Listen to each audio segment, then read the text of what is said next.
I'm your DJ. DJ Fresh. Asante sana. Ndio hivyo basi, pale Chuck Norris akiwa ndiye starring kwenye picha, ndio huyo Kamze mwenyewe. Bila shaka bana amekusha kuaga kazi ya wanajeshi, ameifanya muda mrefu na ameishi muda mrefu sana upande wa kule Saigon, ashura zaidi kwenye upande wa embassy la Marekani.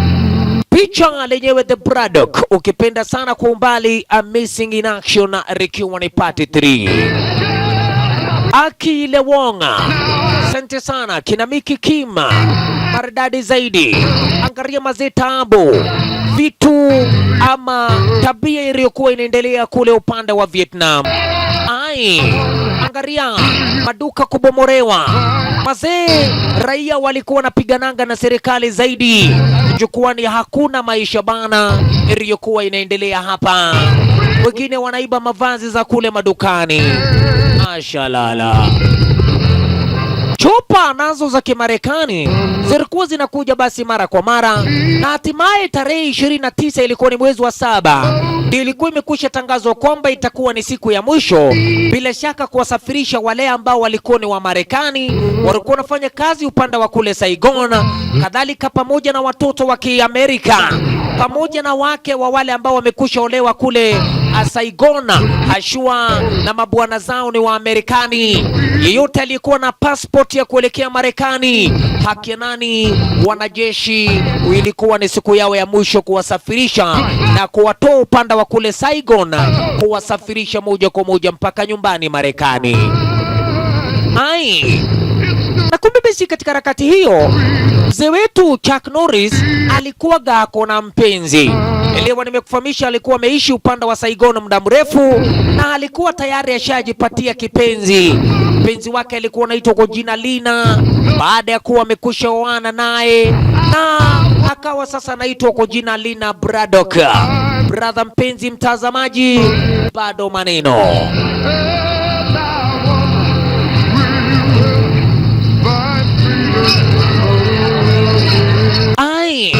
Watu walikuwa wanajibuaga zaidi kule upande wa eneo la embassy ya Amerika, walikuwa wanakuja kwa wingi zaidi.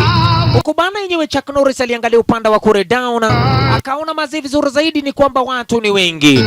Ndio hajui itakuwa vipi, kwa sababu nia lake haswa sana ilikuwa ni kuja kumtafuta Lina, angalau aweze kumchukua na kuondoka naye kuelekea naye Marekani. Yeye akiwa ni kama mwanajeshi hashua, lakini kwa saa hii ana muhimu sana na Lina mpenzi wake. So basi mara moja alikuja hadi kwenye upande wa embassy, aliuliza hapa mtu fulani. Lina Braddock? I don't know. She left, aliondoka. Kidogo hapa kuna mwanadada alimfahamisha namna gani Braddock. Manake alikuwa amekwisha onekana akielekea nyumbani kuenda kuchukua passport yake. Alright. Na yenyewe ndio Lina, kumbe ndio huyu. Lina alikuwa amekuja ili kwamba aweze kuchukua virago vyake pamoja na passport yake kule kwenye upande wa maskani, na anajua vizuri zaidi eti kwamba akielekea kule kwenye upande wa embassy walikuwa tayari washaongea na kuelewana na Chuck Norris kwamba watakutania ruti hiyo na vile vile watasafiri kuelekea pamoja kule Marekani. Jukwani vita vilikuwa vimetanda kote Saigon, ikiwa zaidi ni the fall of Saigon. Na kumbe yule mwanadada walikuwa wanaishi pamoja na Lina alikuwa ni muizi. Ameiba bango la ambaye yenyewe Chuck Norris alikuwa amemnunulia Lina kama zawadi, akimfahamisha hakika mpenzi wangu, hiyo ni yako. Kumbe Catherine amekwisha iba. Take anything you want. So basi kwa sababu Lina hakuwa mbaya na amekwisha ona eti kwamba Catherine anamsaidia bana pale, na eti kwamba amemuombaomba mavazi design ndio hiyo. Yenyewe Lina alimuonyesha, take whatever you want, chukua lolote unahitaji kwenye maskani. Miki ndio huyo. Miki naulizwa, umekwisha ona Lina Braddock? Kuangalia kwenye upande wa makaratasi haoni jina la Lina Braddock. Lakini mama Fran alisema,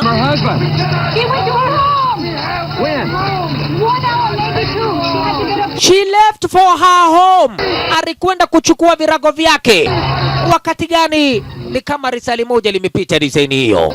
Abash. Hiyo mara moja Chucky akaelewa eti kwamba uende kawa niyewe ni vizuri zaidi kwamba Lina amekuelekea kule upande wa maskani, pengine alielekea kuchukua virago zake na kwa hivyo anakwenda kuchukuliwa ruti hiyo.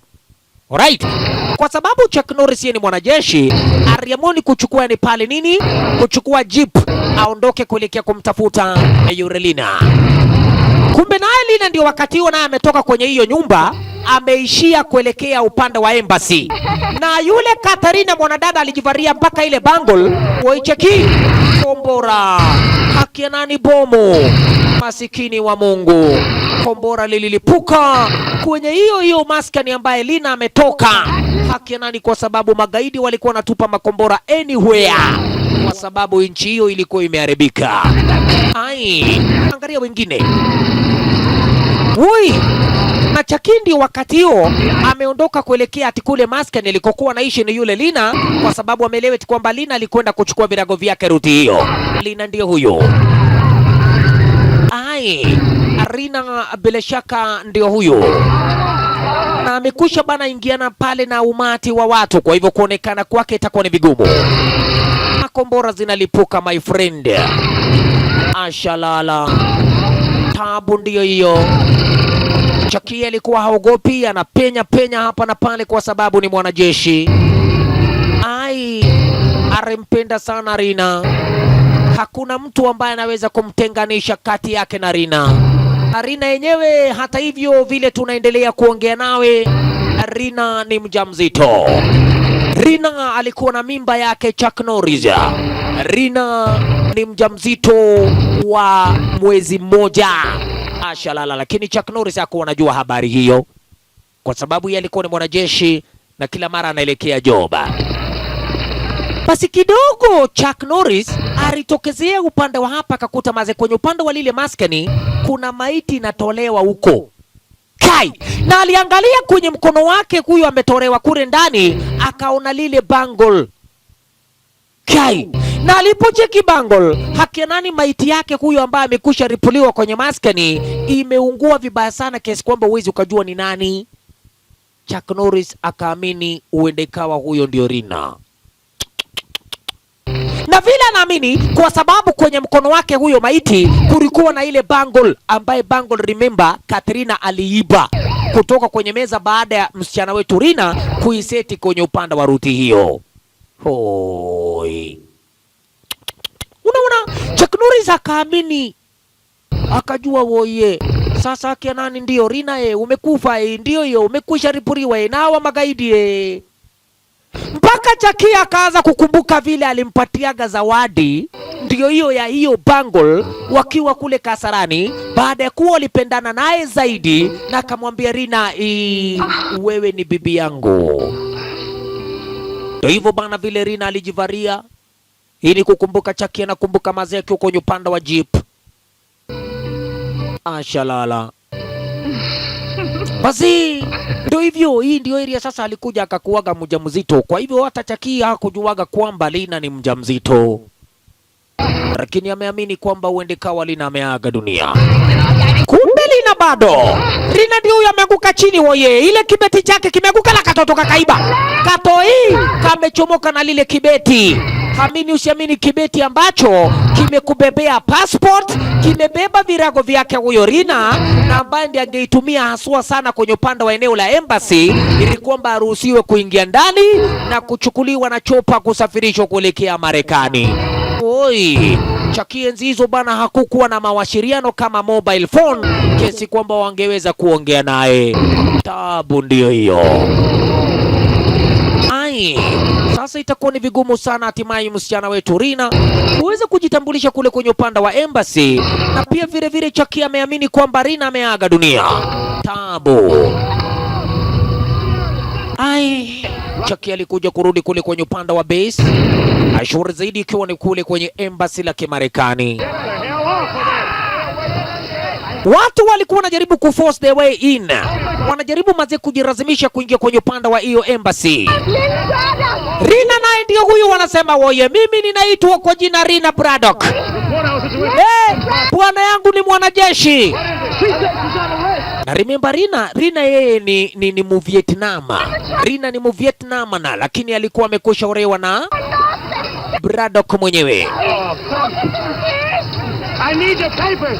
I need your papers. Kama hauna makaratasi, kama hauna vitambulisho vyako, mimi sitakujua wewe ni nani. Shauri yako. Oh yeah. Mickey Soldier hakuwa anamjua sana hatimaye huyu Rina kwamba ni mpenzi wake Chuck Norris. Kidogo kuna watu wanakuja bana pale na lori alikadhalika. We! Wanajaribu mazee kuingia kirazima, kupenya pale kirazima. Wala la la la la. Waingie ndani ya embassy. Warasimishe the way. Kwamba waweze kudondea rifti za chopa za Kimarekani kuelekea Amerika kwa sababu nchi yao mazee imeharibika. Ai. Bendera zote zilitolewa sasa za Kimarekani. Ishara zote za embassy la Amerika ziringolewa. Haki ya nani kuliharibika mazee? Jumba kulikuwa hakukaliki. Ndio unaonaga mazee waga unaambiwa mara kwa mara. Yenyewe ndiyo nchi mbaya inatokea ama inatokana na uongozi mbaya. So ndiposa waga unafahamishwa gedhe wakati unachagua viongozi. Haki ya nani chagua viongozi ambao wana mwelekeo mwema.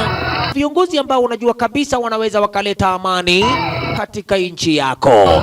Ai, angalia sasa. Rina mwenyewe mazee amejaribu zake juu chini, lakini hakuna vile ambavyo inawezekana. Chopa zilikuwa zimesalia chache. Inasemekana ni kipindi cha mwisho kule Saigon. Kuna kamzi anasema ati kwamba hapa wewe Gede, mimi ndugu yangu anaishi Amerika, lazima niende huko. Anaambiwa Gede wacha kidogo, akaangusha mwanamke fulani hapa. Woye Chakia kaona hii si poa. Chakia alikuja, wewe wacha upusi. Akamwangusha chini. Chakia kaweka mwanadada pale juu. Kumbe jamaa alikuwa na bunduki bwana pale. Woye alimpiga risasi, lakini naye alinyeshewa marisasi zaidi ya 99 kwenye kivua. Chuck Norris amepatikana kwenye risasi ya shua kwenye bega. Enyewe alimsaidia mama fulani ambaye alikuwa na mtoto. Vile basi pale akapenya kwenye chopa, na chopa lenyewe ni la Red Cross ambala kijeshi kule Marekani, na bila shaka akatamburuka. Huku basi yenyewe pale Chucky alicheki upande wa down sea level. Chucky kaona mazee yenyewe ndio ni mimi nimetoka, nimewacha yenyewe pale ndio Rina ameaga dunia kwa sababu yeye anaona hivyo, anajua tu eti kwamba Rina aliaga dunia. Masikini wa Mungu. Haya, Chucky basi usikuwe na wasiwasi. Chucky aliendelea kule Marekani kama ilivyo kawaida, ili kwamba kuendelea na kazi yake kama ilivyo vile. Na tuingie Washington DC baada ya sasa karibia miaka 13 kupita. 13 years tangu Chuck Norris kutoka Vietnam, tangu yeye kuamini kwamba Lina amedai. Alright. Kumbe bila ya kupoteza wakati, kule upande wa Vietnam kulikuwa na kamze fulani ambaye ndiyo huyu alikuwa anaitwa kwa jina Reverend Pawlowski. Pawlowski mwenyewe alikuja mpaka Washington kule Marekani baada ya kutoka Vietnam. Na yeye mwenyewe alikuwaga akona shule la kuweza kuwasaidia watoto ambao walikuwa ni mayatima, hata mara baada ya kuiti kwamba wazazi wao waliaga dunia kutokana na vita vya kule Vietnam. Alright. Kumbe huyu Reverend Pawlowski yeye ni Mmarekani, na alifanya uchunguzi zake akakuja kugundua eti kwamba yule mwanadada Rina Braddock alikuwa ni bibi yake Chuck Norris. Bash, ndio huyu basi alikuja kumtafuta Chucky ili kwamba ampatie siri gani. Sikiliza. Alimwambia, naomba tuongee na wewe kando. Aisuru. Chucky akashindwa, huyu basi ni nani na wala anataka kuniona kando kivipi? Kumbe akona taarifa kumuhusu Rina. Sikiliza lugha. Would you like something to drink? No, thank you. I'm Reverend Polanski from the American Children's Mission in Vietnam. Occasionally I come to this country to raise funds for the mission. I was hoping I could find you before I went back. Find me? Why? About a year ago, a young Amerasian child came to the mission begging for help. He told me that his mother was sick. I went to see if there's anything I could do and found out you worked for the U.S. Embassy during the war. She has been severely punished by the Vietnamese government. Oh? Having a half-American son had made things even worse for her. I'm sorry to hear that, but what's that got to do with me? The woman's married name is Mrs. James Braddock. What did Ate? you say? I'm talking about your wife, Mr. Braddock. Ate? Ling Tang Kang. You're mistaken. Oh, there is no mistake. My wife died during the fall of Saigon. My wife died. I know her quite well. Your son's name is Van. He's now 12 years old. My wife and I didn't have a son.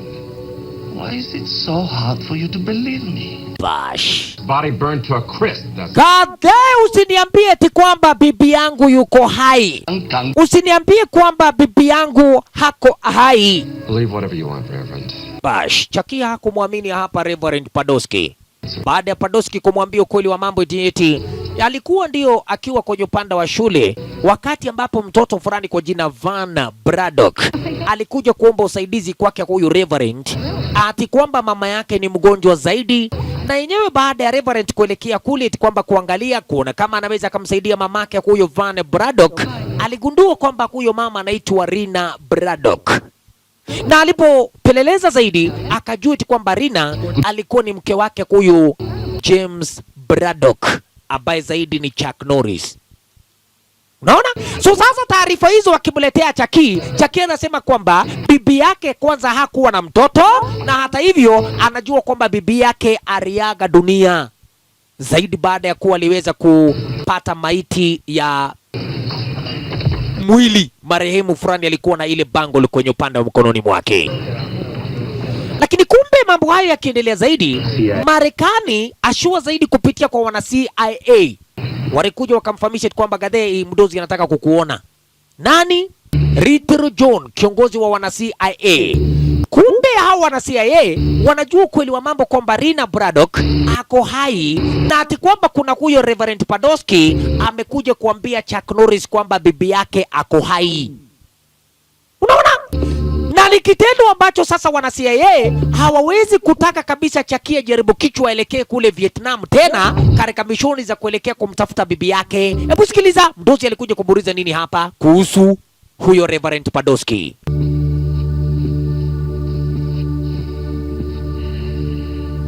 Wait outside. Haya majamaa, subiri upande wa nje. It's been a long time, Colonel Braddock. How have you been? You know how I've been, little John.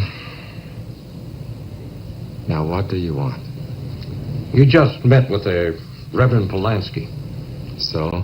Did he tell you some kind of crazy story about your wife being alive? Guy, crazy story about your wife? Is that a crazy story? It's a crazy story? Of course it is. Guy, imagine hapa mwana CIA kuambia Chuck Norris ati kuna story umeletewa ya ujinga. Big mistake, little John. I didn't believe it until now. Kadhaa sikuwa naamini huyo Padoski, lakini sasa juu umeongea hivyo nimemwamini. Utafanya nini kuwatoa huko? Nothing. Nothing. Don't get them out. They're going to die. Watakufa bwana kama utawatoa huko. People die every day. Ololo ya ye. Imagine. Alafu kisha akamwambia, I'm warning you, don't step on any toes. Bash, Chucky akajibu, I don't step on toes, I step on necks. I don't step on toes, little John. I step on necks. Bash, mimi sikanyagi ati watu kwa mguu, ninawakanyaga haki ya nani kwa shingo yao. Imagine, mtu mzima kama mwana CIA Ritter John kuambia Chuck Norris eti kwamba huyo Padoski amekuletea story ambaye ni ya ujinga kuhusu bibi yako kuwa hai upande wa Vietnam. Mazee hata kama ni wewe, hata kama ni wewe. Na hiyo ilikuja kufanya Chuck Norris aamini ati yenyewe ndiyo kumbe Reverend Podolsky huenda ikawa alikuwa anamwambia ukweli kuhusu Rina na lazima nifike upande wa kule VAT. Bash. Chuck Norris mara moja hakusita, alichukua mwendo wa kasi, akachukua ndege na kusafiri mpaka upande wa kule Bangkok. Ambao zaidi kule Bangkok elewa ndio uwaga kuna boundary ambayo itakuwa rahisi yeye kuingia upande wa ndani zaidi kule Saigon. Jambo la kusangaza ni eti kwa sababu tayari alikuwa amekwisha katazwa na yule mwana CIA. Fahamisha tu kwamba asija akachukua sheria yoyote mikononi, asija akastep on any toes, asija akajaribu kichwa na kuingia upande wa kule VAT. Basi mara moja wana CIA walimfuata. Wana CIA waliamua kumfuata back to back, ati kwamba lolote ambalo anakwenda kufanya akuje ni kukomeshwa. Alright. Kidogo basi tunampokea jamaa fulani hapa, anaitwa kwa jina Chaka. Chaka ndio huyu. Chaka alikuwa na rafiki mkubwa sana wa Chuck Norris wakati ambao walikuwa pamoja kule kichakani. Yes, I got everything. But it sure as hell wasn't easy. Chaka mwenyewe huyu amekuandalia makubwa zaidi kwa sababu upande wa kule kichakani kazi yake ilikuwa ni kuuza silaha, kuuza na bidhaa ambazo ni za hali ya juu. Chaka anakuja kumuuliza Gede, bado uko na zile silaha? Ndio. Uko na vitu ambavyo unahitaji kwa kazi? Ninayo. Chaka alikuwa anapenda pesa sana. Wewe ngoja kwanza tumalize hii pia alafu tuelekee. Si unataka mashua unataka pale silaha? Ndio. Kidogo kabla kuondoka, wale wana CIA ndio tayari walifika upande wa kule Bangkok. Gede kumeharibika.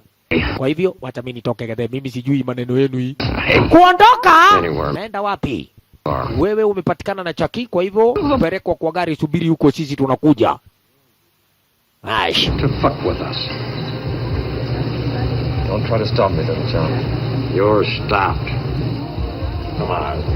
Don't try to stop me, Mr. John. Chaki, hakuna vile mtanikomesha na ni mambo kuhusu familia yangu wala sio yenu. Anaonyesha bunduki. Bunduki.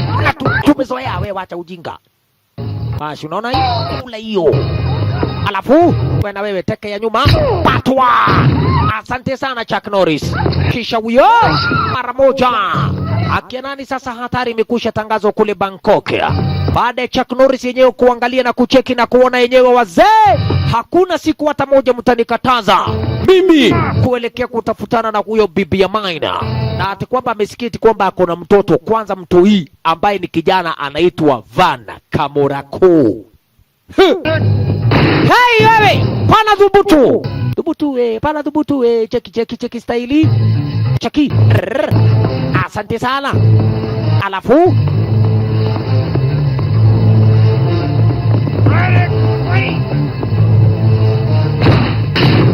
ndio hivyo basi. Moja kwa moja pande wa kule za pa. Aya. Huyo sasa kumpata my friend itakuwa ni Diamblish. Bash. Chaka ameharakishwa hapa na CIA kule nyuma, alistukia kuja hapa Nyang'au from Katebusku kula ngumi surua. Wala kwali nilijua utakuja, nilijua utakuwa kule mbele makosa zaidi. Kumbe tayari wale ambao pia sasa ni serikali ya Saigon yani ya Bangkok ishaelewa na kutambua kwamba kuna hatari inaendelea baina ya kati ya Chuck Norris na wana CIA kutoka kule Marekani. Mara moja waliingilia kati kwa sababu waga ni hatia. Hakuna mtu anaruhusiwa kutoka nchini kwao kuja kuleta utata katika nchi ambaye ni ya kigeni.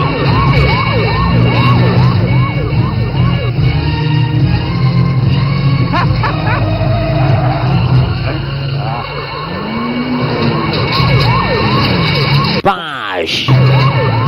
Mbio za sasa ndio hizo.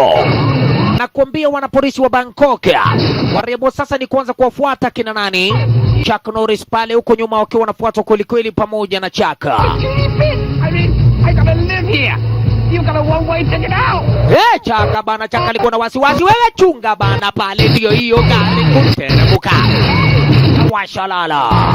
Chaki upande wa kuendesha gari na kuambia alikuwa gani wrong number huyo.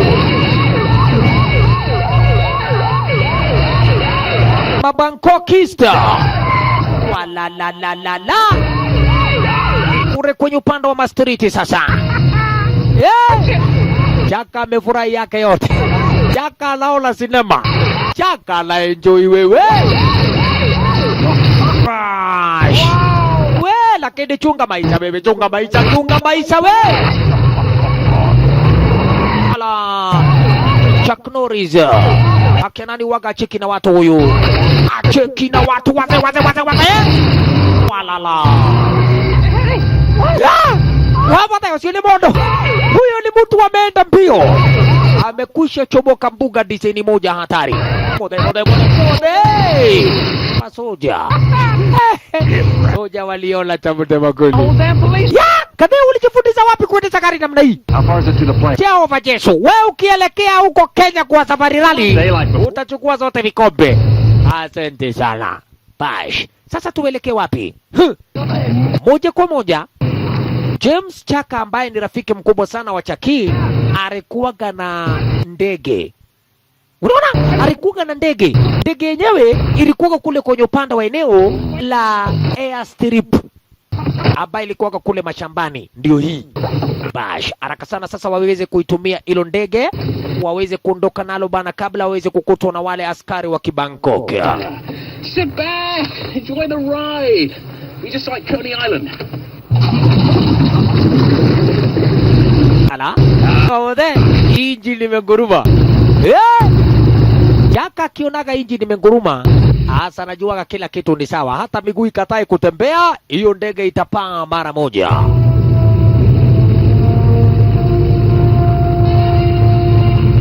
Haraka basi ni mwendo wa kasi. Na lile ndege kwa kusema kweli likapaa upande wa kule juu. Chuck Norris mazendio alikuwa anampenda sana Rina. Yenyewe ndio hakuna penzi ambazo kwa kika yenyewe unaweza kulitenganisha baina kati ya wawili wapenda nao. Chuck alimpenda sana Rina. Na hata hivyo kumbe baada ya kuja kupatiwa ripoti na yule Padoski ati kwamba Rina ana mtoto wa kiume. Unaona, ana mtoto kwa jina Vani. Yenyewe ni kitendo ambacho kilijaribu kumharibu kichwa yenyewe pale Chaki. Hali kadhalika kaona ni lazima tafika kule kichakani Vietnam na. Why'd you take the controls, eh? Alright. Chaka namwambia unaonaje Chaki? Right. Wacha hiyo ati unaendesha gari huko chini. Sasa mimi ndio mnoma kwa ndege. Wacha kwanza nikuwekee hii kofia design hiyo na nikuvarie macho ine. Ninaona mpaka miti iliyoko huko down, eh? Asante sana. Anaitwa Chaka. Chaka mwenda wazimu.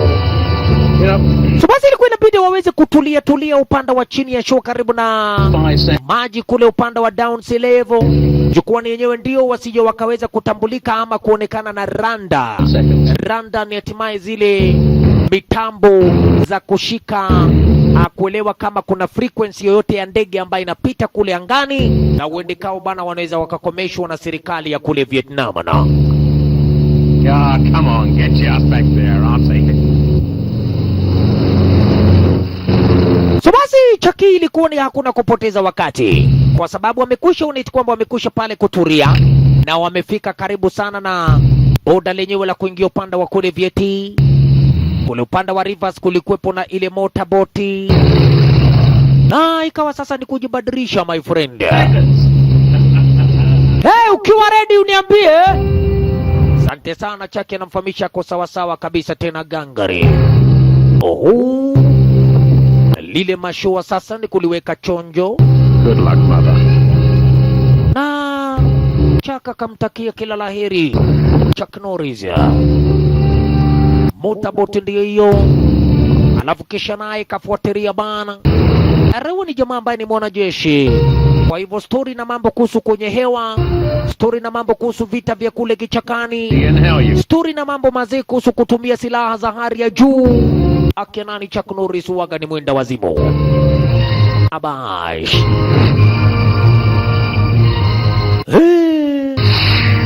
Chaka alimtakia kila laheri James Chaka, mwendeshaji kwenye upande wa ndege kule juu, alimtakia kila laheri. Lube sina ndio hiyo. Na siti kwamba itakuwa ni kazi rahisi. Haki nani my friend, itakuwa kazi rahisi. Ejukua ni uwaga yenyewe pale wana VAT. Na wao uwaga wameweka ulinzi design moja hatari. Kule mbele Chuck Norris, chunga sana. Basi ndizo hizo mashua zimeonekana za ulinzi za Kivietnam.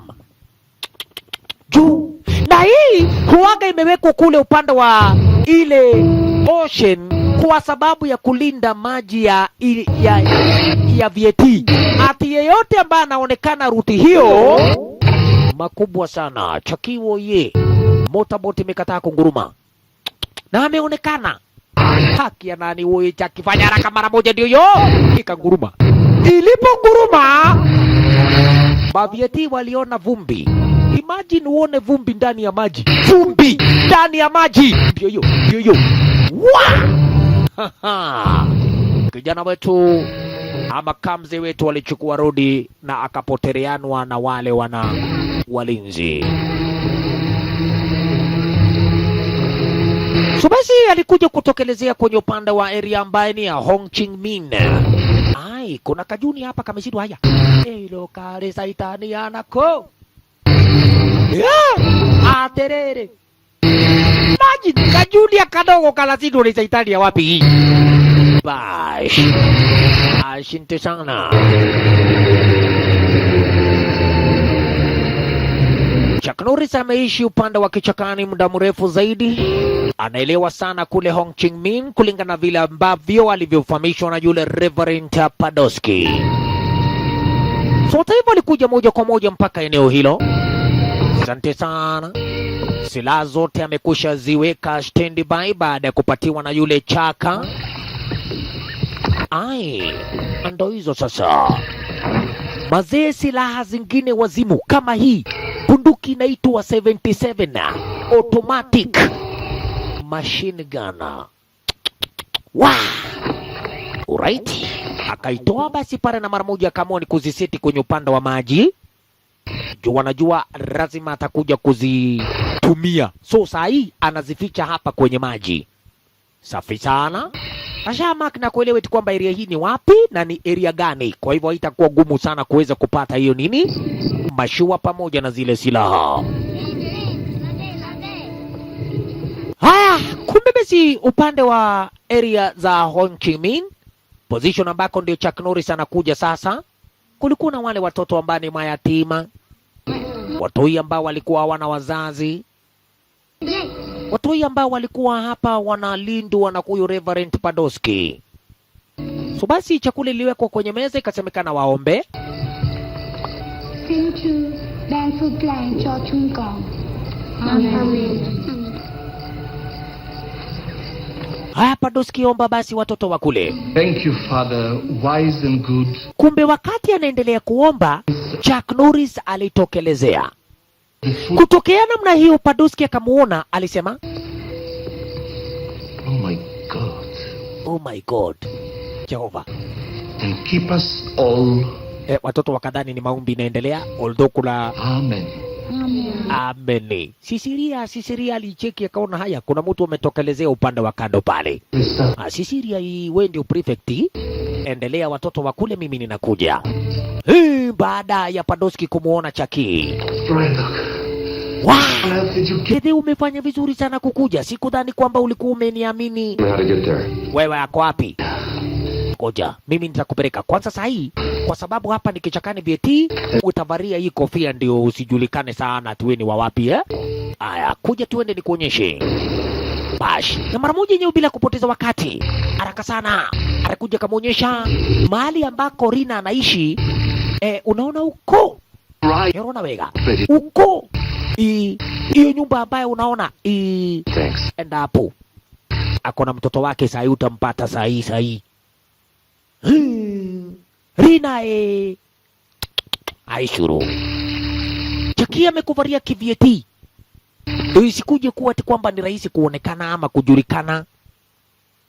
Aishuru. Na unajua mazi miaka imepita saa hii ni 13 years. Kumaanisha mtoto alizaliwa na mtoi saa hii ni miaka 12. 12 years old. Ivani Kamurako. Diawa. Walisikia kule mtu anakuja wakadhani ni adui. Na walikuwa nakula mazee yake nani, chakula ingine inaitwaga yake nani, uji ambaye imekorogwa. Bash, Chucky alicheki enyewe akatokea kwa mwangaza. Kai! Rina akaangalia cheki vizuri zaidi. Haya, akamuona ni Chuck Norris. Kamurako kakashindwa. Haya, kwani kunaendaje? Madhe ameamuka.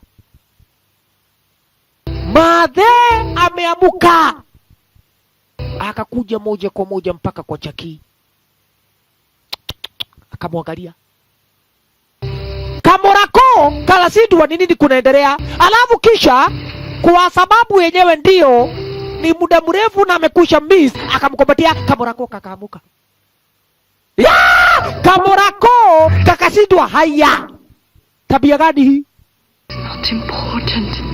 Bash, I prayed you would come for us. nilijua tu kwamba Chucky utakuja siku moja kututafuta.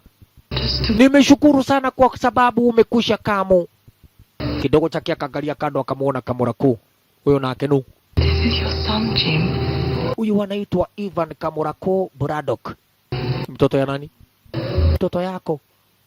Alimsalamia kivieti. English, brother. Mimi naongea Kiingereza. Ni mkali. Usijali. Nilikuwa namwambiaga kukuhusu na alikuwa anajua wewe huko, lakini sasa alikujaga akakufa moyo kwa sababu hakuonangi. Sasa kujui, hajawahi kukuona tangu wazaliwe, ujue uliniwacha na ujauzito. Kamurako kalasikiaga ati kuna mtu anaitwaga Chucky, anakuwaga ni mtu wa mandevu, yeye ndio baba yako. Ako wapi? Hajawahi kumuonaga. So itakuwa ni vigumu sana Katoi kaamini wewe ndio Gethe. Kwanza Katoi kamekasirika juu unawezaje kumpatia Madhe? Alikuja karibu. Basi kijana, mimi ndio naitwa Chucky, mtu mzima, mzee wa kazi, mimi ndio baba yako. Wewe toka. Nike Kamurako sio newe baba. Mimi ndio baba yako. Mimi na mama yako tulikuwa tumeishi hapa na hatukujua kwamba shida ingetutenganisha. Na ningejua kwamba mko hai mpaka wakati hii ningekuja kuwachukua. Mimi Chucky alisema ukweli, ningekaa kuwachukua. Sikuna vitu wanakula mazee, hata nyenje inanyemelea. Makokoroches. Kajunia akaamini. Hakataki kuamini. Aishuru, my dear, furthermore uko area, mimi ninakupenda. Lakini Lina alimuuliza yenyewe Chucky, sasa mimi si mrembo tena, itakuwaje? I'm sorry, I'm no longer pretty for you.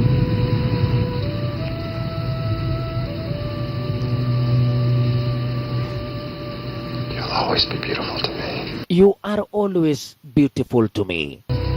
Akamkumbatia tena. Enyewe baada ya Rina kusema sasa nimekusha zeeka, nimeonekana nimekuwa kama gashosho. Si tena mimi si mrembo tena kwako Chucky, itakuwaje? Utanipenda aje? Chucky akamwambia hata kama ungekuwa kama gunia, mimi ninakupenda. Bash.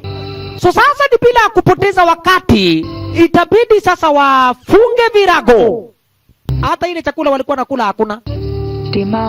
Sasa Kajunia pana jali, utakuja kumtambua zaidi. Kwa hivyo sasa kuna muda wa kupoteza, tuondoke tuelekee. Chucky, wacha nichunguze upande wa nje kama kuna usalama. Upande wa kule nje. Wewe kuna patrol. Na yenyewe kuna kuwaga na patrol. Na unajua hapa Vietnam, mtu yoyote anaitwaga Muamerika anakuwaga adui sana. Na hata hiyo Chuck Norris kwa sababu ameishi hapa Vietnam muda mrefu, katika vita vilivyokuwa vinaendelea miaka hiyo, alikuwa anajulikana zaidi. Bash. Na kwa hivyo watu pia walikuwa wanajuaga eti kwamba huyu Rina Braddock ni bibi yake Chuck Norris. So kwa hivyo kuna kuwaga na ulinzi ingine very dangerous. Mara moja basi waliondoka upande wa outside. Ikakuwa sasa hapa Kamurako wafuate kutoka nyuma kwa nyuma pore pore. Baada akajaamini kanaenda mosmos. Ate fa kidogo kina Kamuiti walitokea hapa. Kamuiti ndio hawa. Wewe Niki, pesa yetu iko wapi? Niki dogo de. Kidogo kuna gari ya wale wana patroli inakuja kidogo mtoto. Makosa. Kato hii kamekutwa na unajua Chaki walikuwa wameshayaondoka. Wewe kijana. Unafanya nini hapa nje usiku? Unajua sisi ni askari. Kwani na wewe unafanya nini? Ate? Unauliza askari anafanya nini nje usiku? Baada huko si unipige ngumi tuone. Hayai, unafikiri siwezi kukugonga? Chunga kaborako. Kaligongwa. Ile vita waliona na Chuck Norris chiki. Pepetwa. Pigwa. Asante sana Chuck Norris ala. Unawezaje cheza na kaborako kuja hapa? Ala, haraka sana basi. Wamekwisha basi hapa kutambulisha kwamba Chuck Norris ameonekana ako area, na kwa hivyo itabidi waondoke haraka kabla mazee wakutwe. Bash, Chucky walifika kule foresti.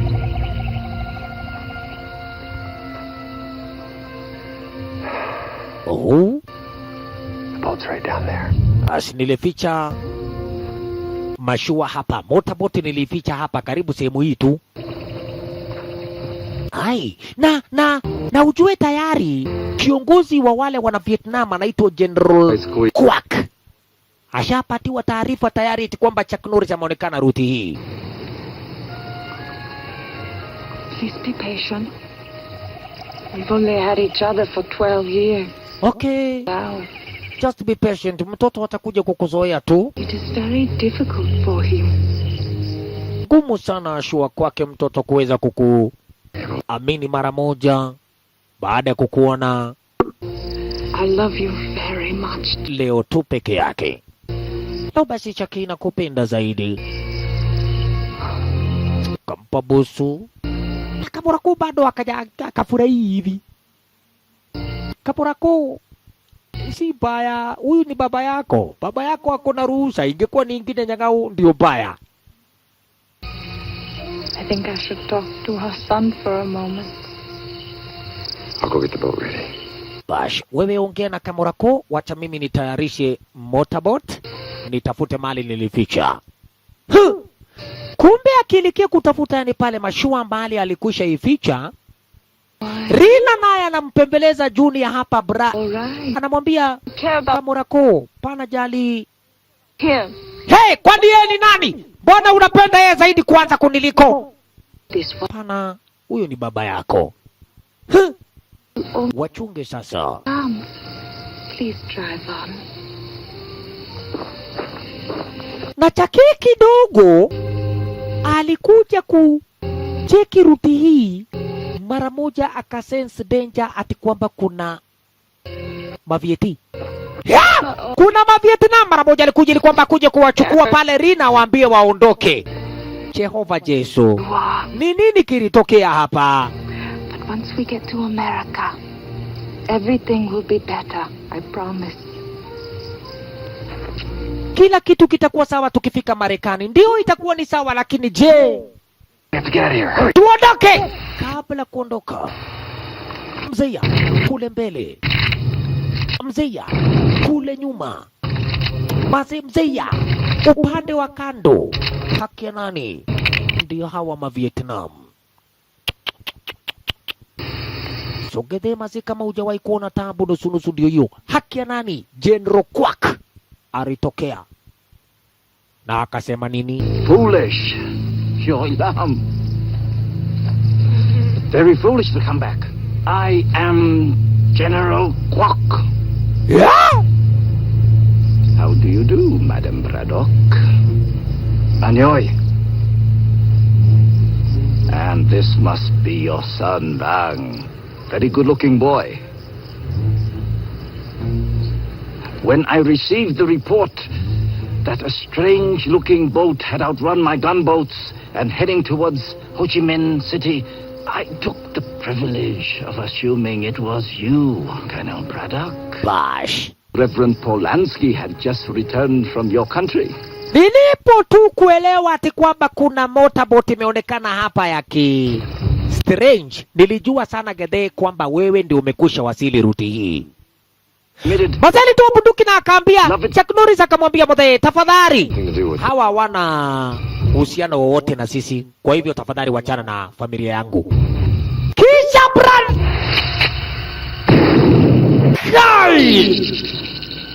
Mazee General Quack akampiga risasi Rina.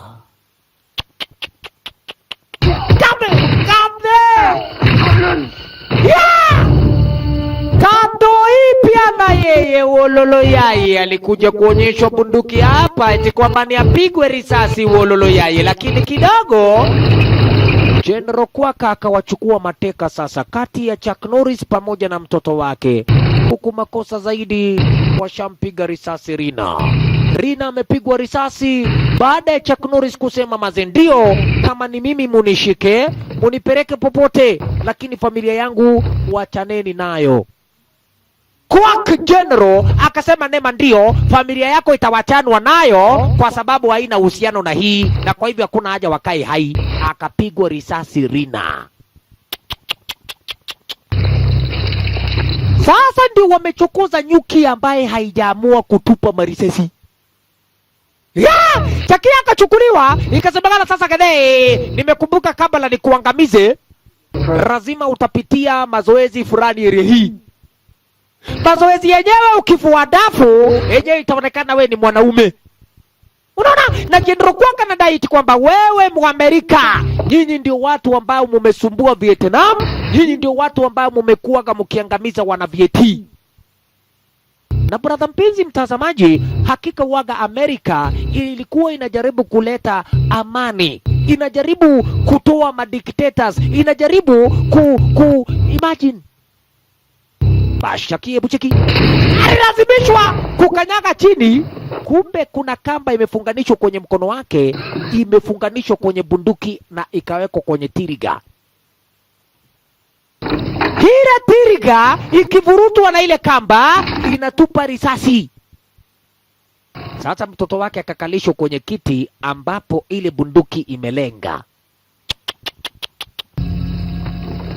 Chakie, hapa kuna exercise. Akainuriwa juu. Kwani mnataka kufanya nini? Wacha hiyo. Ikakuwa sasa ile bunduki ikuje kusetiwa iangalishwe kwa mtoi. Mtoto wake wa kipekee Chuck Norris. Baada ya General Quack kumwangamiza mke wake Chucky. A little bit taller. Hii ilikuwa imesetiwa iangamishe watu warefu, lakini sasa juu mtoto yako ni kafupi, inateremshwa chini. Chucky. Ati ndio Chucky akichoka akanyage chini. Chucky achoke akanyage chini. Ile kamba atakaikuwa amefunganishwa nayo na imekusha shikanishwa na tiriga, itavuruta tiriga na bila shaka tiriga ita-release risasi. Na mtoto wake atapatikana kwa kichwa na risasi. It lasted even an hour. Maybe you can be the first, eh? I'll do whatever you want. Just let the boy go. Tuma katika maze, mimi nitafanya chochote ambacho unahitaji. Wachana na mtoto. Kamtoi akaja kukosea General Quack, wachana na yeye. Mimi nina wewe tu. Tafadhali unitese kuliko kutesa mtoi. Ati mtoto wa nyoka ni nyoka na wewe ni nyoka, na kwa hivyo wewe ni Muamerika, na hatimaye hakuna Muamerika na kubalika kubaki hai hapa Vietnam. Oh yeah. Enyewe ni tabu nusu. Akina ni kijana wetu, mtoto mdogo Vani Kamorako, hakaja kosea mtu. General Quack amesema Gede, huwaga amejaribu watu wengi sana kwa mbinu kama hii. Hakuna mtu ameshawahi kutoboa kitu kama wana hawa. Sasa Chucky amefunganishwa mbinu hiyo. Ionekana atakaa hapo muda gani? Ati General Quack wasubiri. Quack anaangalia saa kelani imepita 1 hour 20 minutes. Wana wa 20 minutes. Ding ding dali ding. Dun dun dun dun dun. Chucky ametoa jasho. General Kwaka anasubiri jamaa kanyaga chini, anaona mzee huyu jamaa amekwisha bana kutuliza. Dalele hasira sasa. Hasira huyu jamaa mbona kanyaga chini? Huyu jamaa lazima aongezwe mateso ingine akiwa hivyo. Ai. Mzee sasa alikuja kuwekelewa haki nani chombo fulani ambalo linapiga watu shock circuit. Mazee shoku. Na hati akikosea akanyage chini. Kaiwaru liguru. Cheki. Hiyo ni shoku. Shock. Amini ushamini. 900 kilowatts. Voltage. 900 DD. Ikiwa wewe unapigwa na 240 unasikia umegoroka. J 900 akawekewa kwenye mwili wake. Sasa ikuje kuswichiwa on. Ati ndiye akanyage chini. Oh yeah. Ai. Chucky mazee. Chuck Norris. Masikini wa Mungu.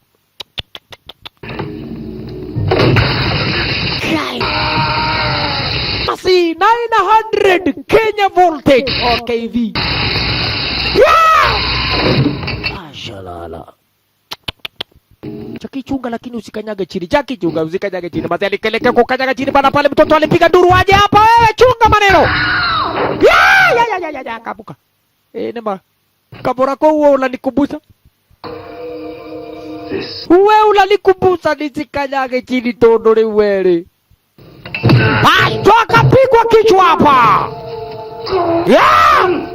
Halafu General Kwak sasa alipoona ujamaa amekuwa serious, alikuja kumlazimisha mazee kumkanyagilisha chini bwana pale ile mcheki pale chunga woye pale kuna bunduki we. Anakanyagishwa. Ile bunduki. Kumbe ile bunduki haikuwa na risasi. Ilikuwa ni kumtesa Chuck Norris hapa. Basi ndio ujue yenyewe. Akelali ajua uchungu wa mwana.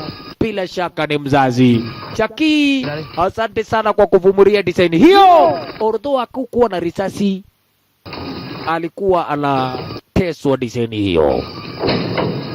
Bash. Mtoi basi ilibidi achukuliwe kwenye upande wa gereza la kwake. Alafu sasa mateso mazee wakaendelea kumtesa Chucky.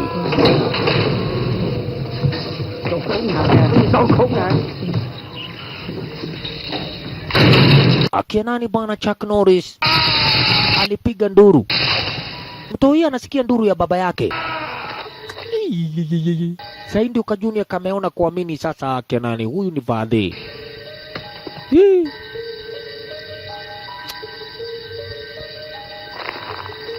Bash. Chucky basi baada ya kuteswa design hiyo, enyewe ndio alilemewa na nguvu, hatimaye akajifanya amekusha zirai. Kujifanya tu amezirai. Majamaa ikakuwa sasa imetosha kwa leo. Pereka kwa ndani ya korokoroni tutaendelea mateso kesho. Utaendelea kesho kesho. Chucky mwenyewe mtu mzima na amekwisha ona mtoi yako area ndio. Na mumeua Rina. Angalia vita haki ya nani. Kama hujawahi kuona vita ya Wakanyuge. Tuende kazi. Asanta. Kuja shingo. Asante sana. Shuru wa gde. Sasa angalia haki ya nani. Chuck Norris akapata bunduki. Mzeya amepata bunduki sasa. Bash. Menako. Kidogo. Pia wanateremka upande wa down. Akajifungia upande wa pili. Chingongwa langa dango lango nyelo wa. Kufika hapa. General Kwak. Kimani, Jogona, wote wamekufa. Yo, Braddock, haraka sana kufunga hiyo mlango. No!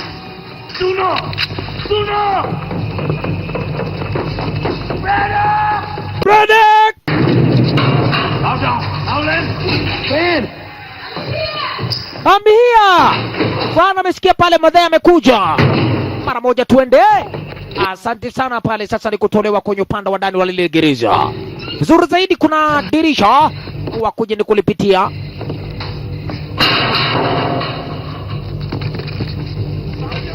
Safi sana Chaki. Na mazii tayari. Alam imekwisha bana kubingirikishwa ruti hiyo. Alam imepigwa kuonyesha eti kwamba Chuck Norris amehepa.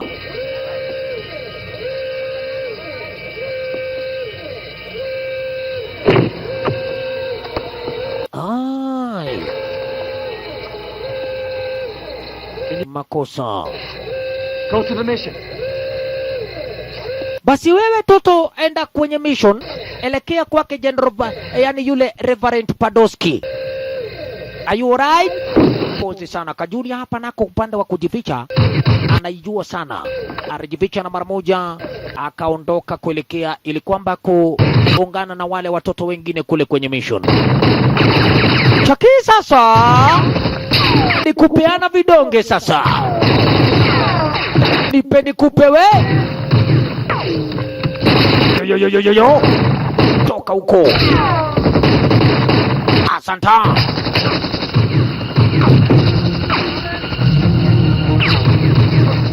Safi Chaki.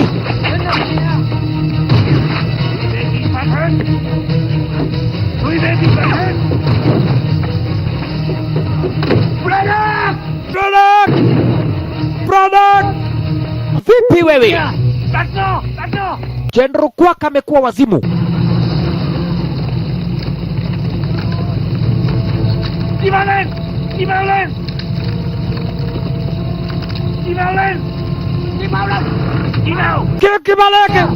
Kibarenge wela ko kibarenge. Katika harakati la kuitwa hapa. Wazee wote wakuja kazi. Walichukua sasa magari waelekee kutafutana na Chuck Norris. Huko kadhalika wamekuchelewa eti kwamba yule Padoski ambani generali yeye ndiye alikwisha kuwa amewasaidia Chuck Norris, na lazima eti kwamba yeye ndiye alimuonyesha Chuck Norris eti kwamba Lina anaporea ruti gani. Kwa hivyo sasa mazee yenyewe pale pia mwenye taabu nusu akirani atakuwa ni yule Reverend Padoski. Bash, Chuck kajificha ruti hii. Oh.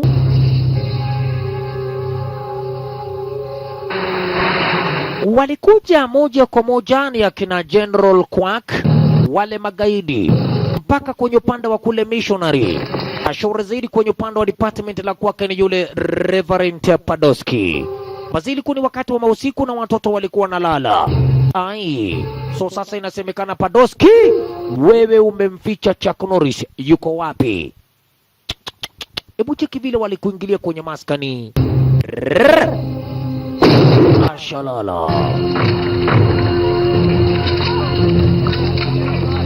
Oh. Imagine. What's wrong? Nini baya? Where is Braddock?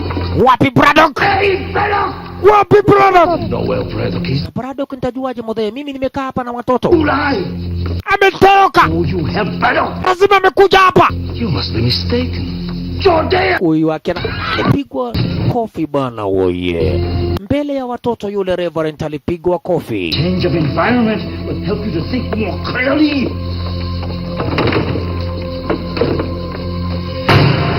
Ai. Mazi sasa walikuja kuvunja ruti fulani. Ndio wakakuta sasa Kamorako. Kwak! Kamorako kako hapa. Suna wewe alafu unaanza kujifanya ati hujui pale Braddock yuko. Yolo ya haki ana ngumi, mtu yeye alisukumiwa hapa ya mtu mzima ngumi. Haki ana ngumi. Shai. Mazi ni makosa sana mazi. Kupiga mtoto mdogo ngumi ya watu wazima. Na Kamorako waga ni kama mwanaume yake nani akasikiagi. I can't leave my children, they need me. Bash. Boss! I wouldn't want to separate you from your half-breed American bastard children. So bana, wengi wa wale watoto walikuwa ni wa Kimarekani. Waliokuwa maziwa wamekusha wacho bila wazazi. Ilibidi bana, ilisemekana sasa watoto wote wachukuliwe, wawekwe kwenye upande wa gari, wasafirishwe mpaka magereza la Kivietnam. Oi. Hai. Hivyo bana, mazima adui hawa. Bash, wakafunga.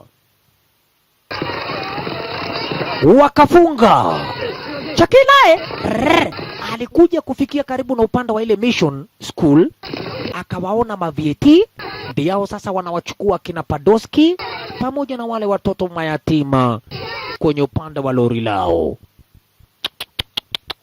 Kai, unaona kuchungulia vizuri zaidi. Alafu kidogo hapa kuna shosho fulani amesikia kubu akatoka nje. Kai, huyu nuna yake nani huyu? Wako la kivua kama simu ya jamii. Marlin! Hey, Alin! I'm doing all three. Chepongwinjwa 1-3. Moja kwa moja mpaka kituo. Kai, shosho na anasidwa. Yela ule magari napita na anasidwa. Nani huyu wako na kivua kama drama? Huyu no ahite modo, huyu anaweza nyonga mtu huyu. Bash! Shosho akaingia ndani.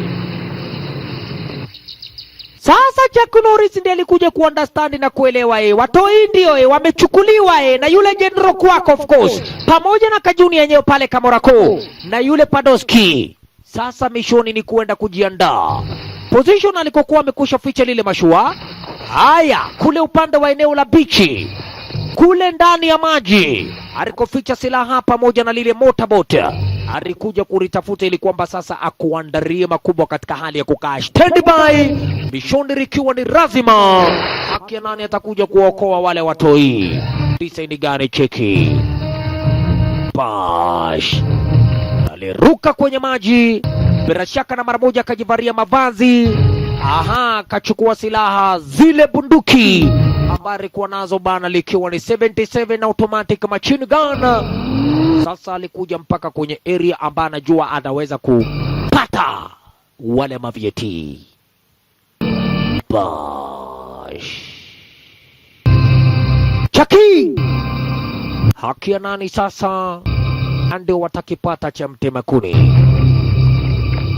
This time ndio watakipata cha mtemakuni. Cheki vizuri zaidi, akaliona chopa zenyewe zikawa ni za wale wana avieti. Sawa. Alikuwa hapa na remote control ambayo ilikuwa gani ya mabomu, na kabla kufanya lolote aliona kuna kirori kinaelekea upande wa kule west. Vile raelekea kule kwenye upande wa headquarters sasa la kina General Quark. Vizuri zaidi kidogo, huyo Chuck Norris hayuko. Chucky kama muninja mara moja amedandia kerori. Asante sana. Itakuwa rahisi kuingia mpaka headquarters la mavieti, na wakafungua milango na kusema kweli ndio hiyo, na gari likadunda ndani. Safi sana. Vizuri zaidi. Naona mafafiri wa Gedugu, walinzi walijaja.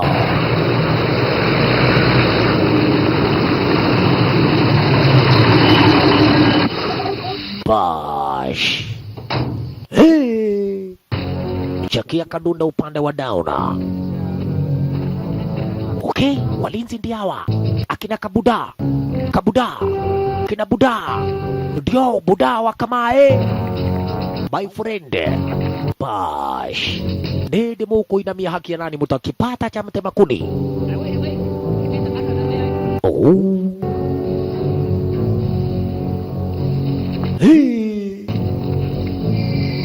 Shinde sana fafiri wa Gedugu.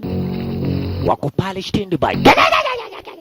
Ndegwa ndi wakati amejisikia kwenda kulikojoa. Akatoka kwa ndai. Vizuri sana Ndegwa hii. Ajugu. Taratibu sana Chuck Norris.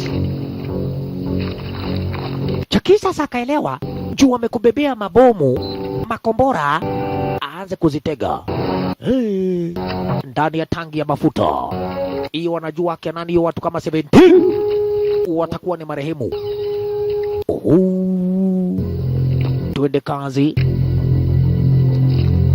Bash 77.7 automatic machine gun ndo hiyo.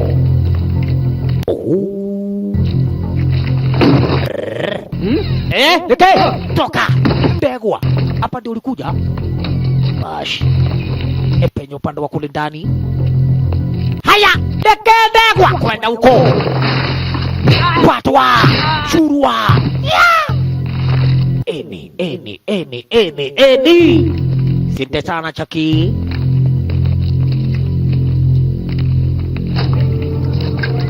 Bash sundi hapa mali ambako mazee wamekusha kuharakisha wale watoto. Mali wamefunganishiwa bana, hapa ni kwenye hall fulani. Ai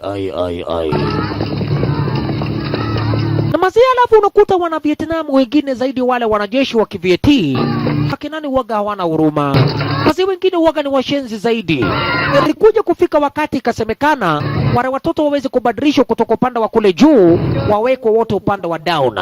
Alafu ndio kuna vile ambavyo wanania la kuwatendea wale wa junior. Chuck Norris alitokea akawaona kwa mbali. Kidogo, wewe kuja hapa. Wewe nimeona, wewe ni mkubwa. Kuja hapa. Kapo, mlango, wacha nivuge. Haki ya nani mzee? Idewaje misi mzee mkubwa? Aliamua mazee kutoa kofia. Haki ya nani akacheki akaona ati huyu msichana ni mrembo. Mrembo mzee wa miaka 62, 62. Akaamua kuja kumrepa. Haki ya nani woye? Shishiria. Mazee Shishiria. Woye. Wewe wacha hiyo. Kabura Kuka anasema wacha hiyo. Bash kidogo wanapoendelea design hiyo, kabla mtendee Sisiria vibaya, brother mpenzi mtazamaji, hii ni tabia mbaya. No raping. Very dangerous na pia ni dhambi kwa Mwenyezi Mungu. Haki ya nani alistukia? Tabia gani hiyo? Shurua. Alafu kidogo, sasa ni mimi. Ni wewe. Chukua hiyo. Ni wewe. Bash. Ngochiri umezoea sana tabia kama hii. Nyinyi ni watu ambao mnadungwa kisu design gani? Cheki. Kula hiyo. Halafu kombora isindikiswe na wewe. Cheki design. Hiyo. Kula hiyo. Sasa jamaa amekwisha pigwa na kombora, alafu kisha pale chini kuripuka design gani? Wachalala. Na mara moja sauti ikatoka ya kombora, ikamaanisha hatari imetangazwa. Chuck Norris amekwisha wasili na mara moja kuokoa wale watoi. Sasa ni waondoke mazee wasije wakakutwa. Wa Vietnam waliposikia lile sauti walikuja bana pale. Sasa ni katika harakati la kuwashambulia Chaki pamoja na mazee. Watoto walikuwa wengi zaidi, watoto karibu 200 my friend. Ako wapi Padoski? Ninajua mali yuko, wacha niende kumuotoa huko. Asante sana. Junior Kamorako sasa kamemwamini huyo Chaki kuwa ni baba yake, na kamemwambia vizuri zaidi. Anajua ni wapi ambako Padoski alichukuliwa jukwani, alipelekwa sehemu kando. Asante sana Chaki, wape kuwapa. Chuck Norris.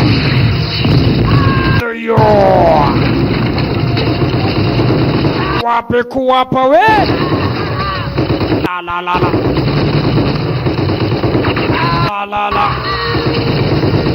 Wa. Yo. Kengora. Unapigia nani Kengora wewe? Unapigia nani Kengora? Tolongwangula, kolongwaja, ajerokwak. Mawasiriano.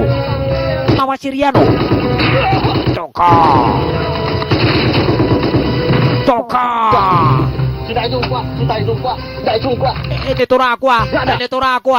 Tunakufa. Munakufa. Kufeni. Ya! Jamaa alikuwa na ripoti netorakwa tunakufa. General Kwak alielewa mara moja ni kule kwenye upande wa kituo chake. Ndio Chuck Norris lazima amekusha wasili ruti hiyo. Chakiba asifanya haraka Akianani kwa sababu wenyewe General Kwak anaweza kuja hapa na wanajeshi kadha wa kadha. Haraka sana basi pale naye Kamoroko alikusha dunda pamoja na Padoski hadi kwenye upande wa lori. Akuwa ni dereva sasa Chaki waondoke. Bash, Chaki upande wa kando kuna lori inakuja. Kuna lori. Shaburiana nalo. Bisaidi. Wega. Bash. Bunduki limengaria. Haina marisasi. Mzeia. Tuondoke sasa, lakini bila kusahau tayari alikusha kuwa ametega makombora na alikuwa yuko na remote controli ambaye ni kumaanisha ni time akifinya remote zitakuwa zinaripuka. Ui, Chakiba anaangalia zaidi. Wala. Chukua remote sasa. Aze! Wa. Asante sana. Besti. Moja kwa moja bana ni kuishia kabisa hadi kule foresti.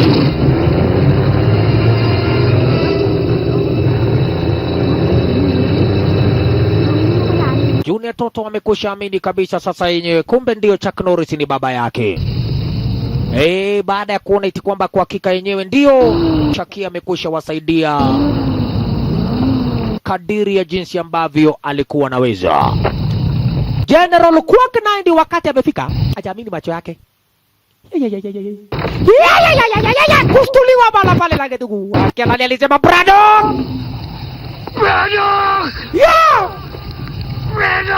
Braddock kwani umekufa? Braddock ameishia. Chuck Norris ako upande sasa wa kule upande woye sasa alishtukia. Mazee chopa zimechukuliwa. Mavieti wamechukua B-52. Ololo yaye. Akia nani atamsaidia Chucky? Chucky sasa na ajaribu kutia bidii mazee. Ili kwamba angalau wakifika kwenye upande wa boda kule Bangkok, ukipenda zaidi Thailand border, atakuwa katika hali poa kwa sababu hawezi kushambuliwa. Lakini sasa ni vigumu sana kufika kule Thailand border. Oi, chopa ndizo hizo. Masikini wa Mungu. Mazee watoto karibu 200 Akianani. Ololo yaye. Mazee makombora kutoka kila eneo.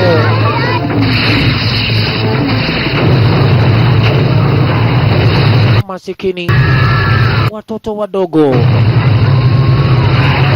Jo kule Vietnam. Ai.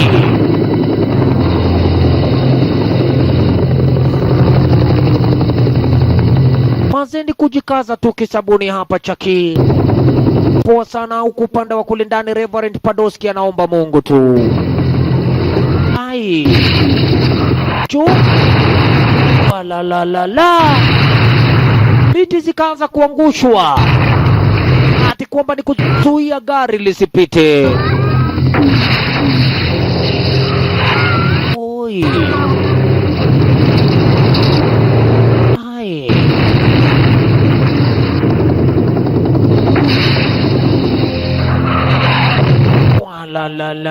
La. Noma ndio hiyo. Akianani mazee noma ndio hiyo. Oi. Ash. Jogona alijaribu kucheki akacheki. Ndio wale. Wewe. Sugurusha kando pale nimewaona ndio wale. Ai.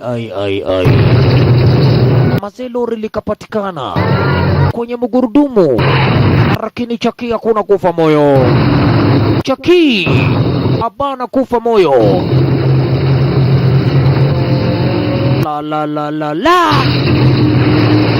Na mazee, boda iko mbali sana. Boda iko mbali almost 100 kilometers. Makubwa. Kwenye shamba ya mandizi. Vizuri zaidi walipenya ndani, sasa ikakuwa huku ndani hawaonekani. Bash. Hawaonekani. Chaki. Watoi watoke haraka sana, ibidi sasa hatimaye tafadhali wakimbie kwa kutumia miguu yao. Tafadhali wakimbie kwa miguu. Joguna baada anacheki kule down. Anachunguza kule down. Away from the truck!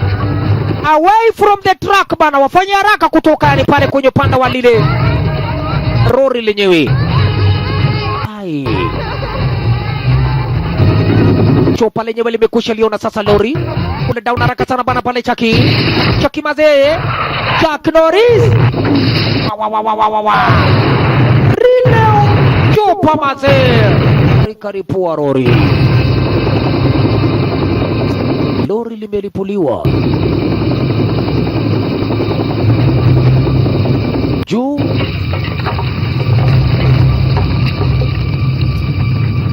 Akina ni bahati sana, kama wangelikuwa wamepoteza muda kidogo tu wangepatikana ndani ya lori.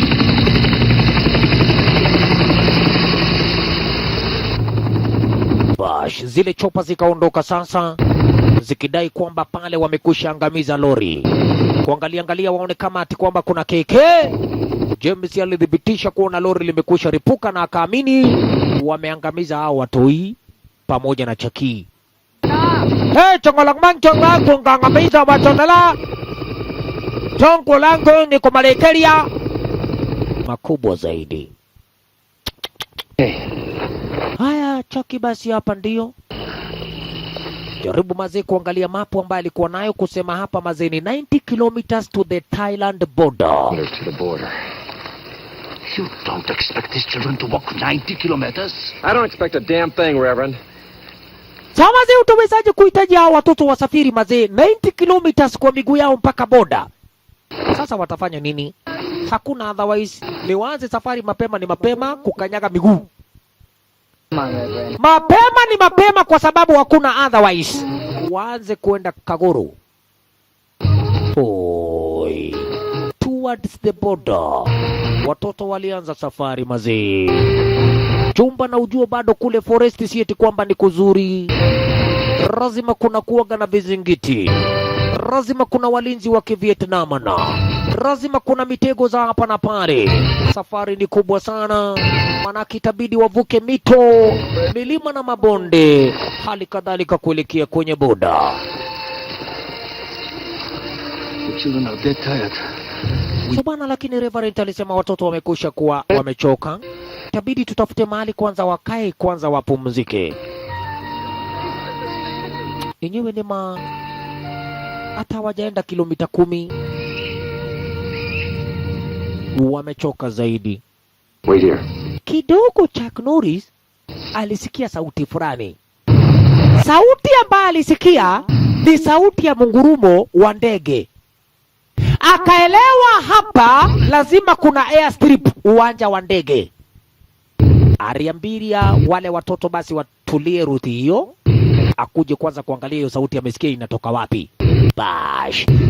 Cheki kuangalia kaona basi. Hiyo ni uwanja. Kwanza kitu ya kwanza aliangalia ni ndege. Hiyo ndege ina nafasi ya kutosha kubeba watoto? Kitu ya kwanza, kama atajua ataipata aje, lakini kitu ya kwanza, je, itaweza kutosha kubeba watoto? Na kwa kweli akaona inaweza. Bash. Sasa mbinu ya kuingia kwenye hiyo area itakuwa diambo. Bas. Sasa niwaita watu ya kuwafahamisha vipi? Acheki. Wakuje karibu sasa na upande wa ile airstrip. Bash. Wase hii. Kaeni hapo. Ninawaletea ndege.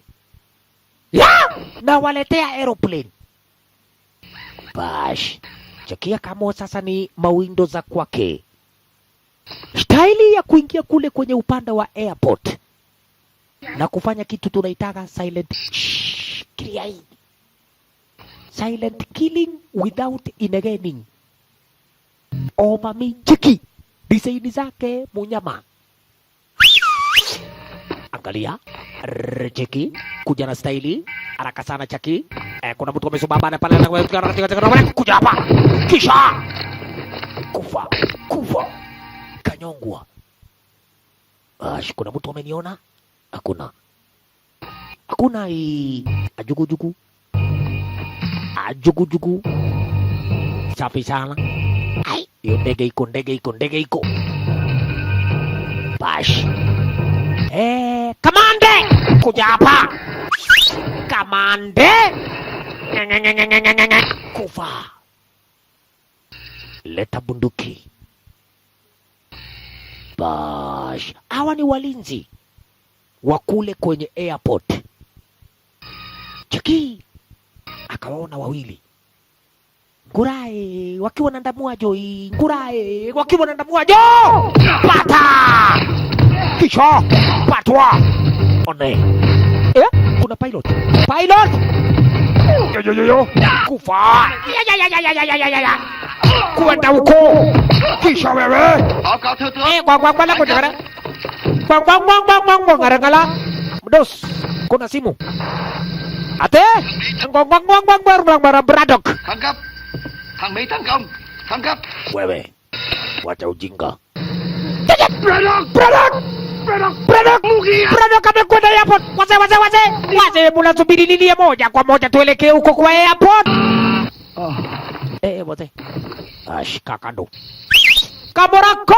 Kujeni akialali kujeni sasa. Asante sana. Watu hii basi wafanya haraka kwa sababu tayari simu imepigwa. Tayari Braddock ameshajulikana kwamba amekwisha liteka nyara ndege. Na hata hivyo General Kwak, kiongozi wa wale wana Vietnam, na sasa anytime wanaweza kujibwaga ruti hii. Akenani wafanya haraka watoto. Ni wengi sana walivyofahamisha mazeni karibu 200 ya Kenani. Na unajua ni zaidi ya karibia watoto wa 15,000 ambao bado wangali kule kichakani Vietnam, wakiwa ni watoto mayatima, watoto wa Kimarekani waliokuwa naishi ruti hiyo na wazazi wao ambao waliuawa kitambo. Ndio hivyo basi warijibwaga kwenye upande wa ndege. Kingine kanaangalia ati ndege inakuwa na matiti. We nyangao nini baya? Hata anataka kujua kama inanyonywangwa. Jehova. Kweli mtoto ni watoto tu. Safi zaidi. Reverend, mambo freshi. Wafunge ile ndege. Haleluya, amina, Yesu tulionawe. Sit down and hold. Maridadi, sit down. Haraka boye masikini, sasa ndiye hawa maadui. Ba Vietnam diawa. Basi dere haraka sana. Kondosha ndege hapa. Jumba bana walianza kushambuliwa. Kidisaini gani? Amazi walibakisha karibu 90 kilometers kuelekea kwenye upande wa Thailand border.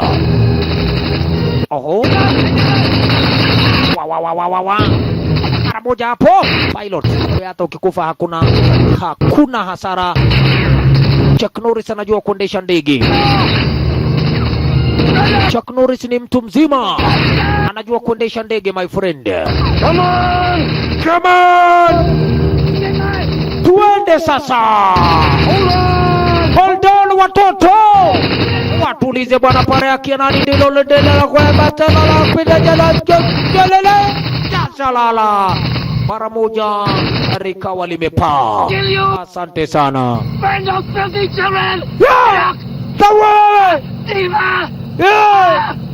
Shauri yako nyangao. Lakini mazinyi kuna makosa kidogo.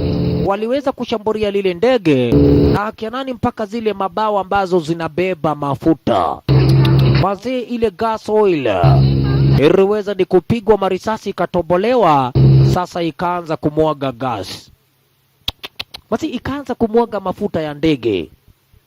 Zaidi kumaanisha kwamba anytime Kenani na engine ya kushoto ikazimika. Engine moja imezimika makubwa. Sasa hiyo sasa ni kuonyesha mazee ya Kenani. Pia mafuta ndiyo hiyo inamwagika. Chumba yenyewe bado sieti kwamba wamefaulu, lakini bado ni wenye tabu nusu. Ni wenye tabu nusu. Mayday, mayday, mayday, mayday. This is Colonel James Braddock. Chaki basi baada ya kupata mawasiliano iliyokuwepo kwenye upande wa ndege, jaribu kupiga hapa ili kwamba jaribu kuongea na wana Amerika ambapo popote wanasikia. Bash Kamrako kaa kwenye kiti. Hey, this is Colonel Braddock. Na kumbe ile mawasiliano, kwa sababu bado walikuwa kwenye anga ya Vietnam, ile frequency ilikuwa inapitia kwenye mashini na mitambo za Kivietnam. Kwa hivyo mara moja walipokea kuelewa hiyo communication ati kwamba Chuck Norris ako kwenye upande wa ndege na anaelekea kwenye upande wa Thailand border, na kwa hivyo ndege lenyewe liko na matatizo. Anawaomba wa Amerika waweze kuingia kwenye upande wa border katika harakati la kumpokea Chuck Norris. Na hiyo ni kuonyesha eti kwamba sasa juu ile ndege bado iko na majeraha, lazima wale wana Vietnam ambao tayari wamepata ripoti kupitia kwenye communication, kupitia kwenye mitambo za mawasiliano ati kwamba Chuck anaelekea kwenye Thailand border. Woi, ndege lilianza kuleta matatizo. Mazendege lenye watoto, ndege ambalo Chuck ana kontroli, ndege ambalo Chuck yenyewe ana kontroli. Aliambia watoto wajishikirie juu sasa kanaweza kuharibika anytime. Ndege inaweza kuanguka chini anytime. Ayalala. Chuck maze alikosa, otherwise ikabidi sasa kuje kuiweka down asho kwenye shamba la mandizi. Wow! Na ni hatari jomba. Chuck chunga maneno Chuck, oye wale watoto nakosa Chuck. Asha ai makubwa. Ndege likasimama, lakini Chuck ameumia. Kujisikia haraka sana kuangalia kama watoto wako sawasawa. Kwanza aliangalia Kamroko kalikuwa kamefunga safety belt. Unaona uzuri wa safety belt ndio hiyo. Asante sana watoi kuangalia wote mko area. Tuko area bo, iga. Nani amekufa? Tujui. Basi waweze kufanya haraka sana watoke kwenye upande wa ndege, manake ndege kama hili baada ya kuanguka design hiyo huaga anytime inaweza ikalipuka. Kwa hivyo wafanye haraka sana kutoka upande wa ndani. Oho, kuna nini?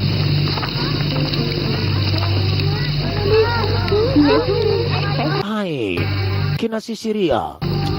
Umami yenyewe uwaga ni wenye taabu zaidi hawa.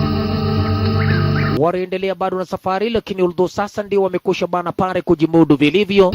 Hata hivyo pale kilometers wamekusha zisubiri, ama wamekusha ni pale kubakisha. Haziko nyingi vile, zilibaki kama kilomita 5 namna hii kufika kwenye boda. Asante sana vijana wetu mazee pale, watoto wadogo masikini ya Mungu. Na kule mbele mazee sasa hata ndio kumeharibika zaidi, kwa sababu already wala wana Vietnam washachukua walinzi wao na wamekwisha wekwa katika hali ya ulinzi kule kwenye boda lenyewe la Thailand. Ai. Oh yeah. Everybody down. Reverend. Hey. Turejeni down. Reverend. Kuna hatari kule mbele. Braddock, there's the border. That is the border. I take the guards out. Ni border ndio, lakini kuna the guards. Kuna walinzi. So nyinyi itabidi mkae hapa. I will have to go and check. Nikiona ni sambamba sawa, itakuwa ni furaha kwetu, tutapita kwenye boda vizuri, salama salimini. Unaona? Lakini jomba, angalia. Chuck aliwaona ma Vietnam. Jumba aliwaona mavieti. Sasa ilibidi akuje kuambia Kajunia, umeamini mimi ni baba yako? Mimi ninakupenda sana. On my way over here, I was wondering what you would be like. I want you to know you're everything I wanted in a son. And I'm very proud of you. I am very proud of you. Enyewe nataka ujue kwamba wewe ni mtoto wangu wa kipekee. Nataka ujue kwamba wewe ni mtoto ambaye nimpendaye. Pole sana kwa madhe kuaga dunia, lakini hata hivyo subiri, mimi ninakuja. Lakini dadi, ishara sasa kuonesha Biaka Junior kwa kweli ameamini kwamba Chuck Norris ni baba yake. Pia amempenda hata kama madhe alipigwa risasi kwenye kichwa na kuaga dunia. Na wale wana Vietnam sasa waliweka ulinzi mkali sana kwenye upande wa boda. Baadhi ikawa naye tena nyingine poa, kwa sababu wa Amerika, wanajeshi wa Kimarekani ambao walikuwa naweka ulinzi kule kwenye boda kule upande wa Thai, walipopata kuelewa mawashiriano iti kwamba Chakia alipiga simu na ati kwamba anaelekea kwenye boda, mami, wote walikuja. Lakini jambo la kushangaza, hawaruhusiwi kuingia kwenye boda, hawaruhusiwi kusaidia Chuck Norris kutoka ruti hiyo. Chukua ni wakiingilia kati ama wajaribu kumsaidia Chaki, itatangazwa kwamba Amerika declare war tena baina kati ya wao na wana Vietnam. Sasa itabidi Chaki atumie staili kama hizi, staili kama hiyo, ndio aweze kuvua dafu kutoka kwenye upande wa ruti hiyo mpaka kwenye boda bila kusaidiwa na wenzake wa Amerika. Juu hiyo ni sheria. Bash. Sasa itabidi Chuck Norris alitokea hapa bana kwa kutumia staili zingine moja hatari sana. Kula hiyo. Patwa.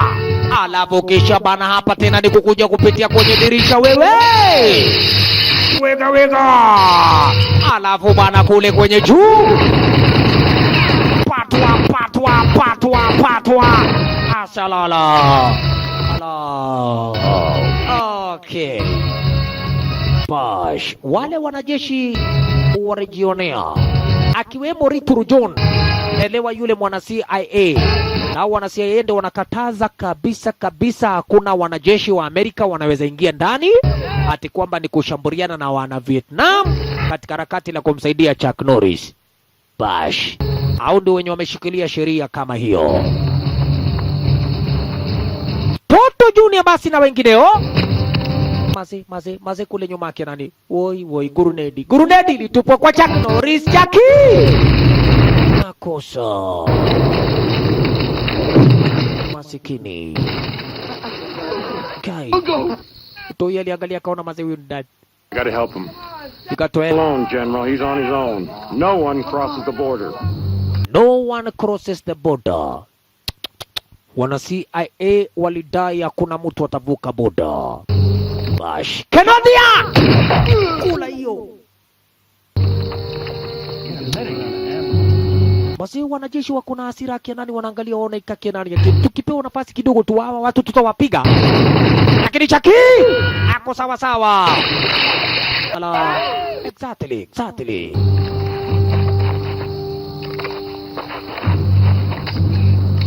Chaki amekwisha patwa na majeraha.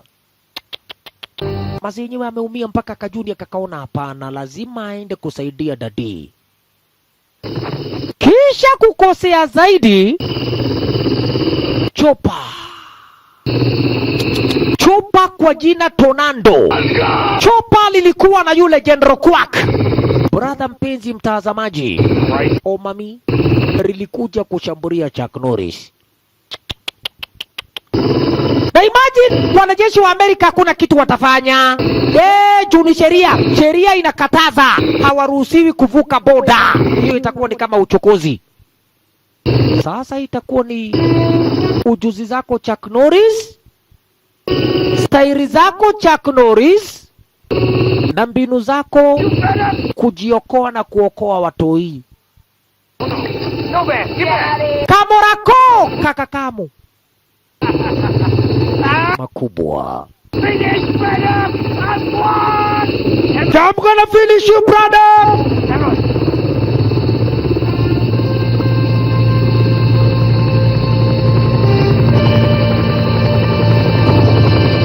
Washalala.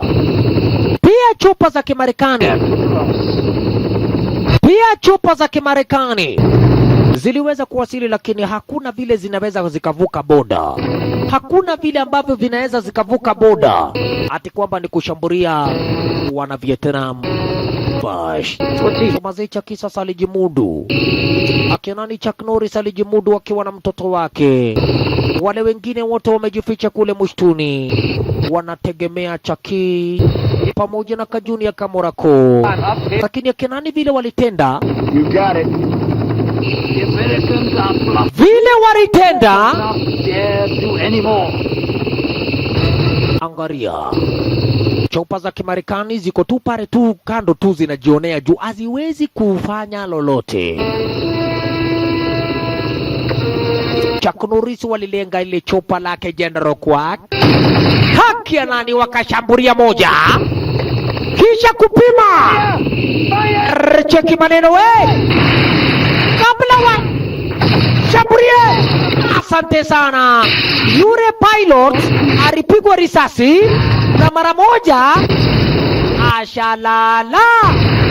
Tornado likiwa ni chopa la Vietnam likashindwa kujistahimili, na yule General Quack hajui kuendesha chopa.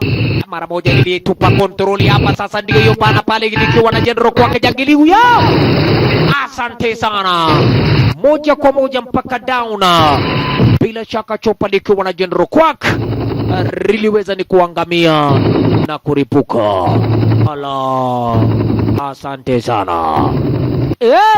Yake Chaki vile vile ikawa sasa ni taratibu. Walianza kuchunguza wale wanajeshi, wakaona ndio yule, wanamuona kwa mbali ndio yule sasa.